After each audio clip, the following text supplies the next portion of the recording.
It's 6:12. Welcome back to Montana This Morning. Ag and weather together today. Our friend Steve Lackman is here from the Yellowstone County Extension Service because, Russ, we have a couple of things that are driving us buggy. Good one. Army cutworms and millers. And maybe not so much the Army cutworm, Steve, but certainly once they hatch and they go through their development and get to that moth stage, that impacts both rural and urban people. Well, that's right, Russell. The miller is the adult stage of the Army cutworm. And we also have pale western cutworms in this area, but the Army cutworm moth is the one that we're dealing with right now most of the time, the one that's in our homes and driving us crazy. And there's a familiar sight on the screen right now. And it's an interesting little character. A lot of people wonder why do we call it a miller? And one belief is that for those of us that have been around them a long time, we know that they give off quite a bit of dust and dirt when we swat them or try to catch them. And you know, really those are little tiny scales for the most part. And a lot of people used to believe that that dust was similar to the dust that came off the clothing of people that worked in the flour mills. There you go.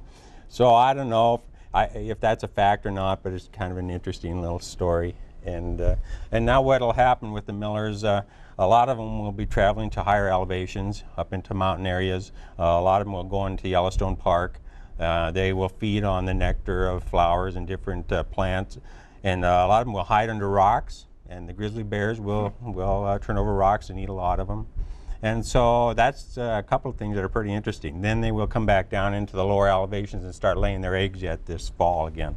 All right. And, so what would help prevent perhaps another outbreak like this? I mean, we're seeing so many of them this year. Well, I tell you what, as far as pesticides or anything, there's not an awful lot you can do, because if you use any pesticides like on your own property, there's so many of them, they'll just filter in from other properties. Oh, okay. So there's not an awful lot you can do.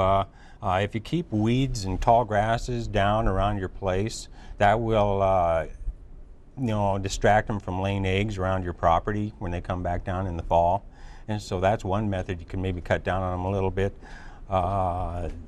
They have some predators, beetles. There are some beetles that are predators, but moist weather and cold winters that kill the little caterpillars are probably the biggest predator to the miller. I call them miller moths. There you go.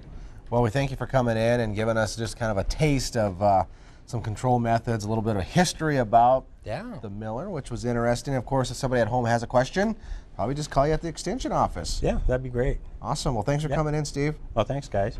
Weather-wise, well, I'm still working on the millers, going to the high elevations and going to Yellowstone. They have better vacation plans than I do. That's right.